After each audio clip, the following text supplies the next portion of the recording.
seseorang yang misalnya kakak ini sedang melakukan diskusi, jadi ada satu orang yang memotong pembicaraan kakak, bagaimana kakak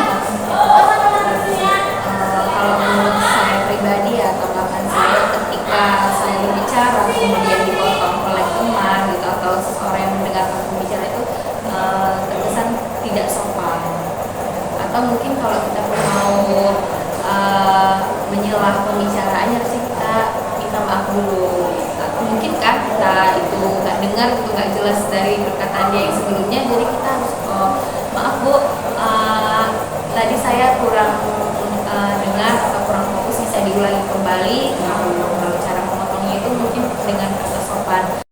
kami juga memperhatikan hak asasi manusia itu juga kan menjunjung tinggi tentang hak individu, bertempat tinggal, berpendapat, gitu, hak kebebasan.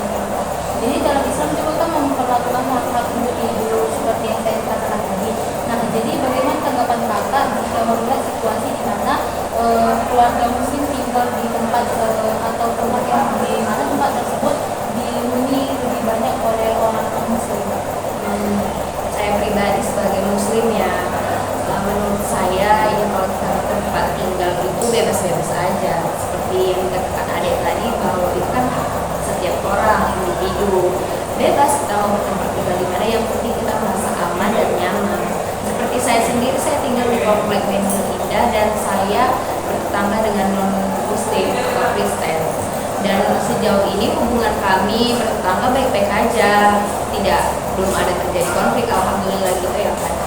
Jadi ya setiap muslim mungkin kenyamanannya lah memilih tempat tinggalnya, kan kita juga bebas tuh, misalnya tahun ini kita mau pindah, itu kan hak kita lah yang memilih bagaimana kenyamanan dan tidak menciptakan konflik di suatu perumahan atau lingkungan kita sendiri.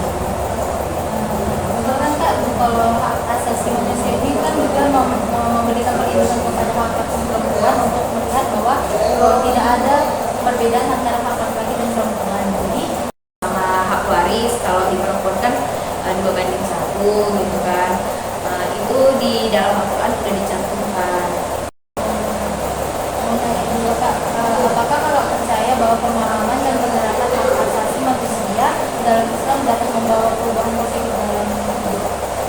Ya, saya percaya karena hak asasi dalam Islam juga mendukung HAM yang sudah dibuat oleh negara.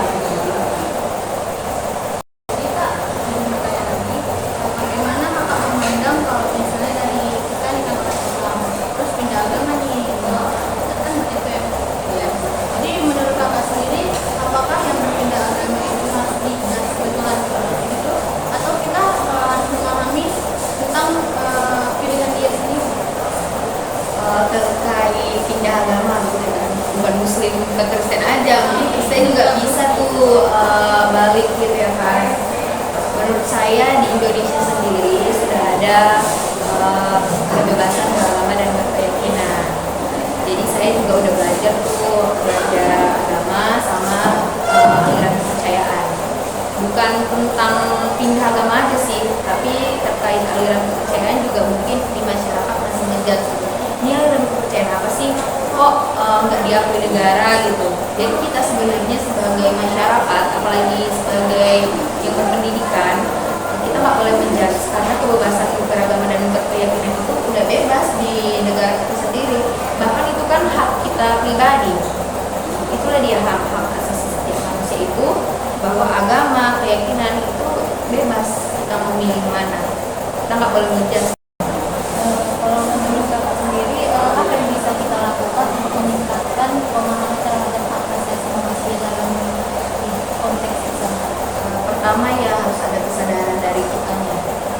Kita sadar bahwasanya HAM ini membawa kemajuan ataupun mengurangi konflik dalam masyarakat, membawa perubahan yang lebih baik tentunya. Ya harus dari setiap kita, setiap individu harus memang paham apa itu hak asasi manusia, bagaimana ajaran-ajaran Islam tentang hak asasi manusia.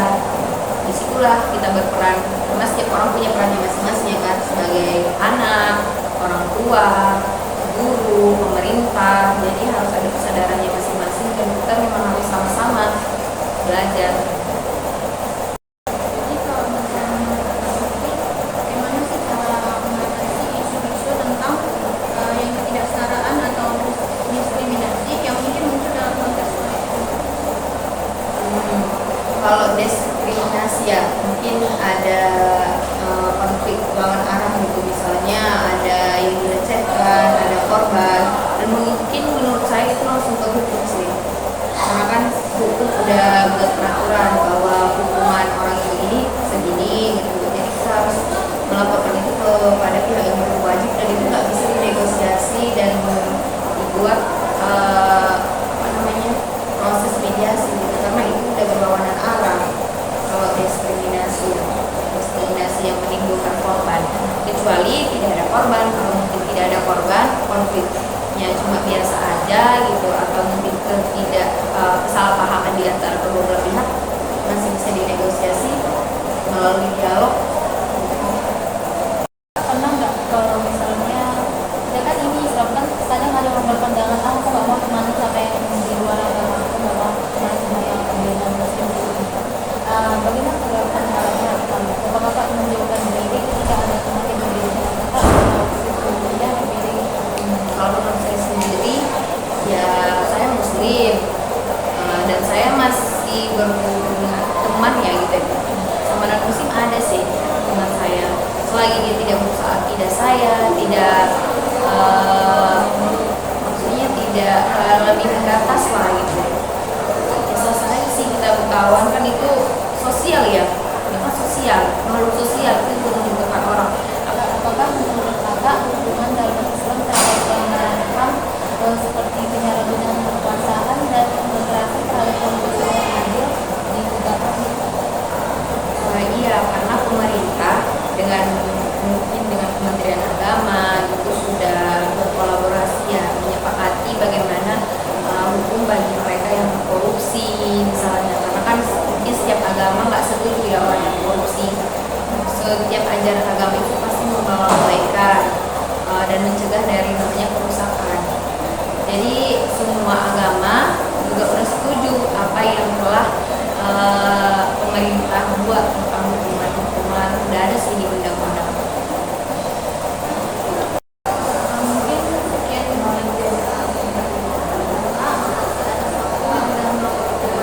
Iya, terima kasih. Waalaikumsalam. Baik Pak, di sini saya ingin bertanya, bagaimana tanggapan Bapak terhadap permasalahan dalam rumah tangga di mana anak tidak mendapatkan kasih sayang atau terjadinya kekerasan dalam rumah tangga tersebut? Sebenarnya kalau hukum dijalankan di Indonesia ya harus dihukum atau pengadilan, dilaporkan ke pengadilan kalau memang betul-betul kekerasannya benar. Contoh kok sampai berdarah, sampai mencatatkan anak, itu memang tidak bisa, cuma selentik aja ya, tidak begitu jawabannya. Nah, anak sekarang kebanyakan, maka anak sekarang akhlaknya kurang bagus, tidak ada lagi mau mendengar orang tua. Contoh mengaji kedamaian, makin banyak ada teknologi canggih, dan canggih kan, artinya makin susah kita mengajar anak. izin bertanya juga Pak, bagaimana tanggapan Bapak mengenai permasalahan di rumah tangga di mana suami istri sudah mempunyai anak, tapi karena mereka berpisah Pak, jadi si suaminya ini tidak mau memberi nafkah. Kalau perceraian, suami tidak bertanggung jawab dengan istri. Tidak, timbang bertanggung jawab dengan anak. Bedanya. Contoh, dia mempunyai anak satu dibawa sama istrinya. Sang suami wajib menafkahi anaknya. Seorang ayah menafkahi anaknya sampai dia dewasa, sampai sudah menikah. Itu tanggung jawab ayahnya sampai kapanpun. Izin bertanya Pak, bagaimana tanggapan Bapak terhadap orang yang menikah beda keyakinan Pak? Beda agama. Dalam agama Islam tidak boleh lain dari agama satu agama. Kristen itu tidak boleh. Belum ada di Indonesia, di hukum Indonesia pun diperbolehkan masalah itu. Dan LGBT juga tidak boleh, tidak ada hukumnya itu, tidak boleh, haram. Tetap haram hukumnya. Berbeda agama karena beda keyakinan. Tidak ada pula satu rumah tangga atau dua agama. Tapi ada maraknya kasus yang dia beda kayak kita juga menikah. Beda kasusnya ya, itu kan hak dia, cuma salah. Adanya hukum itu untuk memperbaiki akhlak kita. Belum ada yang mengajarkan di Indonesia itu boleh kawin di luar di dua agama. Jadi itu kan tidak boleh, sampai sekarang kan dilarang. Cuman kok banyak gangguan orang, benar, itu kan hukumnya. Arah tetap ada. Bisa. Tidak boleh, tidak dibenarkan. Arab, Islam. Contoh lah, kalau dia semenjak LGBT, lesbi, kawin, beranak dia. Jadi apa keturunan Indonesia ini lagi? Apa keturunan dunia lagi? Oh, itu dilakukan. Mati tidak semuanya, tidak ada keturunan. Seperti pokok pisang nggak punya anak, siap buah habislah. Ini bisa buah habis.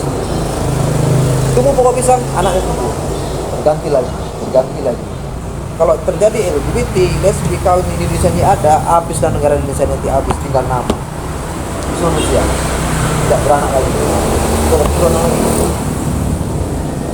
Rata lagi kan? Maka itu dibenarkan agama. Bicara agama betul, agama itu betul meluruskan hal-hal yang ada di dunia ini jadi benar. Sekian yang dapat kami tanyakan kepada Bapak. Terima kasih atas waktu yang telah diberikan kepada kami. Wassalamualaikum warahmatullahi wabarakatuh. Waalaikumsalam warahmatullahi wabarakatuh.